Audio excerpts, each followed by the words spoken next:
আৰু সম সুবিধালৈ জীয়াই থকাৰ ব্যৱস্থাখিনি পোৱাটো বিচাৰোঁ। আৰু এই ব্যৱস্থাখিনি বিজেপি UPPL আৰু AGPৰ যি যৌথ চৰকাৰ হ'ব অসমত এই চৰকাৰহে দিব পাৰিব। যেহেতু বিজেপিৰ শ্লোগানটো হ'ল সবকে সাথ সবকে বিকাশ, আৰু আমি UPPLৰ শ্লোগানটো হ'ল সকলো জনগোষ্ঠীকে সম অধিকাৰ, সম মৰ্যাদা আৰু সম সুবিধা দি আগুৱাই যাবৰ কাৰণে কাম কৰা। আমাৰ উদ্দেশ্য আৰু আদৰ্শত মিল থকাৰ কাৰণে আমি দুটা ৰাজনৈতিক দল একত্ৰিত হৈ চৰকাৰ চলাবৰ কাৰণে সিদ্ধান্ত ল'লো, আৰু অহা নিৰ্বাচনত জয়যুক্ত হৈ যি চৰকাৰ অসমত হ'ব সেইটো বিজেপি UPPL আৰু AGPৰ নেতৃত্বত চৰকাৰ গঠিত হ'ব, আৰু এই চৰকাৰে এই আদৰ্শবোৰ আমি সম্পূৰ্ণৰূপে ৰূপায়ণ কৰিম। আমাৰ হাতত সময় খুব কম। আজি 13 তাৰিখ হ'ল, তাৰমানে 13 দিন, মাৰ্চ মাহৰ 13 দিন পাৰ হৈ গ'ল। হাতত মাত্ৰ আমাৰ হয়তো 17 দিন আছে, আৰু এই 17 দিনতে আমি এটা বিশাল সমষ্টিটোৰ ভালকে চুকে কোণে থকা মানুহবিলাকৰ মাজত লগ ধৰি কথাখিনি ক'ব লাগিব যে আমাক বিজেপি, AGP আৰু UPPLৰ নেতৃত্বত চৰকাৰ লাগে, আৰু কিয় লাগে কথাখিনি আমি ৰাইজক বুজাব লাগিব যে স্বাধীনতাৰ আজি ৭২ বছৰৰ পিছতো আমাৰ এই অঞ্চল পিছ পৰি আছে। আমাৰ ভাল শিক্ষানুষ্ঠান নাই, ৰাস্তা-পদূলি এতিয়াও পিছ পৰি আছে,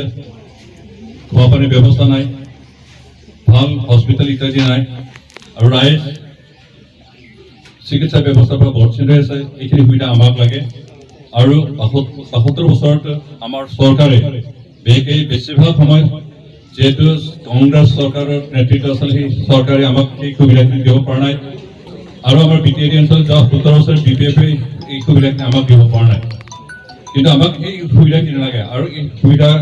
অনাৰ ক্ষেত্ৰত আমি বিজেপি, AGP আৰু UPPLৰ যি নেতৃত্বত চৰকাৰ হ'ব, এই চৰকাৰটো এই সুবিধাখিনি আনাত সফল হ'ব, আৰু তাৰ কাৰণে আমি জনসাধাৰণক বুজাব লাগিব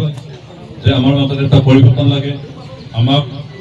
উন্নয়ন লাগে, আমাৰ মাজত বিভিন্ন জাতি জনগোষ্ঠীৰ মাজত মিলাপ্ৰীতি লাগে, শান্তি লাগে, আৰু সেইখিনি অনাৰ ক্ষেত্ৰত অন্যান্য ৰাজনৈতিক দলৰ চৰকাৰ হ'লে আশা কৰিব পৰা নাযাব। কিন্তু বিজেপি, AGP আৰু UPPL নেতৃত্বত যি চৰকাৰ হ'ব, সেই চৰকাৰে এই গোটেই সমস্যাখিনি সমাধানৰ ক্ষেত্ৰত তেওঁলোকে অংশ ল'ব পাৰিব, আৰু এই কথাখিনি আমি চৰকাৰক, জনসাধাৰণক, ৰাইজক বুজাব পাৰিব লাগিব। তেনেকৈ বুজালেই ৰাইজ আমাৰ পক্ষ থেকে আমি নিশ্চয় জয়যুক্ত হ'ব পাৰিম। নিৰ্বাচন অকলে যুঁজি জিকা যুঁজ নহয়, ইয়াত লাখ লাখ জনসাধাৰণৰ সমৰ্থন লাগিব, সহায় লাগিব, আৰু সেইকাৰণে যুঁজত বেগে নিৰ্বাচন যুঁজত জিকাৰ ৰণকৌশল আমি জনসাধাৰণ কেনেকৈ বুজাব পাৰোঁ। আমি সেইকাৰণে বিজেপি আৰু UPPLৰ আটাই কৰ্মীক অনুৰোধ কৰিছোঁ, আমি গাঁৱে গাঁৱে ঘৰে ঘৰে সোমাও হওক, ৰাইজক বুজাও হওক, আৰু ৰাইজক বুজাব পাৰিলে তেওঁলোকে আমাৰ লগত থাকিব, আমাৰ লগত থিয় হ'ব, আৰু তেওঁলোকে আমাৰ লগত থাকিলে আমি জয় হ'ব পাৰিম। আমাৰ যিজন বিৰুদ্ধে প্ৰাৰ্থী আছে তেখেতে আপোনালোকে চবেই জানে যে ইহঁতে মাৰি আজি 20 বছৰ ধৰি ওদালগুৰি সমষ্টিটো দখল কৰি ধৰিছে, আৰু সেইকাৰণে তেখেতে চিন্তা কৰি আছে, তেখেতে আমাক ভয় কৰা নাই, কাৰণ তেখেতৰ লগত মনোবল আছে, জনবল আছে, বহু বছৰ অভিজ্ঞতা আছে, আৰু যিকোনো মুহূৰ্ততে পৰাভূত কৰিব পৰা ৰণকৌশল তেখেতে ৰচিব জানে, আৰু তেনেকুৱা এজন ব্যক্তিৰ বিৰুদ্ধে আমি যুঁজ কৰিছোঁ। সেইকাৰণে আমি খুব আন্তৰিকতাৰে সৈতে বিভিন্ন কৰ্মীসকলৰ মাজত মিলা প্ৰীতিৰে বুজাবুজিৰ মাজত থাকি আমি কাম কৰিব লাগিব। জনসাধাৰণক, বিভিন্ন জাতি জনগোষ্ঠীৰ জনসাধাৰণক, ৰাইজক আমি বুজাব পাৰিব লাগিব, আৰু তেনেকে মানুহখিনিক আমি যদি বুজাই আমাৰ পৰিয়াল কৰি ল'ব পাৰোঁ, তেতিয়া আমি যুঁজত জিকাটো সহজ হ'ব। বহুতো সময়ত টকা পইচাই কাম নিদিয়ে, টকা পইচাই সকলো ক্ষেত্ৰৰ গুণ হ'ব নোৱাৰে। আমাৰ ইহঁতে ডাঙৰীয়া টকা পইচা বহুত আছে, কাম নকৰা নাই, কৰিছে কিছু, কিন্তু যিখিনি কৰিলে আমাৰ অঞ্চলৰ সমস্যা সম্পূৰ্ণৰূপে সমাধান হ'লহেঁতেন সেইখিনি তেখেতে কৰি দিব পৰা নাই। তেখেতে 10 বছৰ ধৰি খোৱা পানী দিয়া মন্ত্ৰী হৈছে আপোনালোকে সবেই জানে পাব্লিক ইঞ্জিনিয়াৰিং ডিপাৰ্টমেণ্টৰ মন্ত্ৰী আছিল আৰু পাব্লিক ইঞ্জিনিয়াৰিং ডিপাৰ্টমেণ্টৰ দায়িত্বটো জনসাধাৰণক বিশুদ্ধ খোৱা পানী যোগোৱা আজি নিজৰ সমষ্টিতে ৰাইজক বিশুদ্ধ খোৱা পানী দিব পৰা নাই কাৰণে তেখেত নিজৰ দায়িত্ব পালন কৰাত বিফল হৈছে এই কথাখিনি আমি ৰাইজক বুজাব পাৰিব লাগিব বৰ্তমান তেখেতে গাঁৱে গাঁৱে টকা পইচা পেলাই আছে বুলি আমি শুনিছোঁ দেখানেও হৈছে শুনিছোঁহে প্ৰতিটো মন্দিৰত বোলে 1.5 লাখৰ পৰা 2 লাখ প্ৰতিটো গীৰ্জাঘৰৰ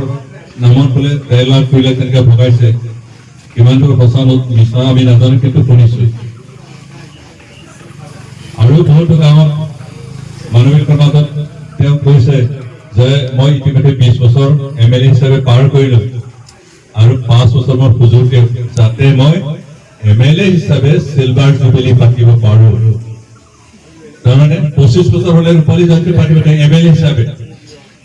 তেখেতে সেইটো ইচ্ছা প্ৰকাশ কৰিছে যে মোক এইবাৰ আকৌ জিকাওক যাতে মই MLA হিচাপে ৰূপালী জয়ন্তী পাতিব পাৰোঁ এতিয়া আপোনালোকৰ ওচৰত মই প্ৰশ্ন কৰিব বিচাৰিছোঁ আমি কাৰোবাক তেখেতৰ MLA ৰূপালী জয়ন্তী পাতিবৰ কাৰণে সুযোগ দিবলৈ ভোট দিম নে আমাৰ অঞ্চলৰ উন্নয়নৰ কাৰণে ভোট দিম আমি কাক দিম কিহৰ কাৰণে দিম